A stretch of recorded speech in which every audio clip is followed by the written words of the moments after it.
咱在使用 WhatsApp 这类社交软件拓展业务，或者和国外朋友交流的时候，经常会碰到让人头疼的翻译难题。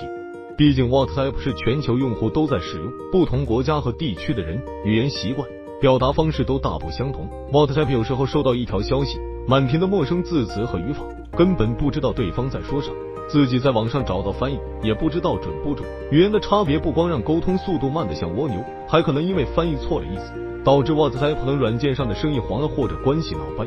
这时候 FBC 翻译就来帮忙了。FBC 有超级厉害的实时翻译功能，能进行400多种语言的翻译呢，不管是常见的还是冷门的语言都能翻译。比如说在 WhatsApp 上和别人交流，不管对方说啥语言， FBC 都能给翻译出来，一下就把 WhatsApp 上语言造成的沟通障碍给消除了，误解少了好多。FBC 的翻译功能真的很强大，它提供了好多翻译线路能选，像谷歌翻译、APP 翻译、低坡翻译、定向翻译等等，您可以根据具体的翻译需求和情况，挑一个最合适的翻译线路，这样就能在 WhatsApp 得到更准确、更通顺的翻译结果了。而且 FBC 不光能翻译，还有多开账号的功能，能帮您节省成本，能同时登录像 Telegram、WhatsApp、Line、Zalo 等17款软件的账号，不用来回切换，处理事情方便多了，工作效率那是蹭蹭涨。你要是对 FBC 的翻译功能感兴趣，可以联系客服免费试用一下翻译效果，觉得好用再购买。这么强大的翻译工具，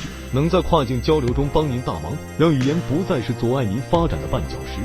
总之 FBC 的翻译能力十分出色，有了它，您在跨境交流中的翻译难题都能迎刃而解。无论是日常交流还是商务沟通， FBC 的翻译都能派上大用场，为您的跨境业务保驾护航。尝试一下 FBC 的翻译服务吧，相信它会给您带来惊喜。想要了解更多出海实用功能，欢迎联系客服。软件咨询请联系 Telegram 电报客服 @4C 官网4C.com。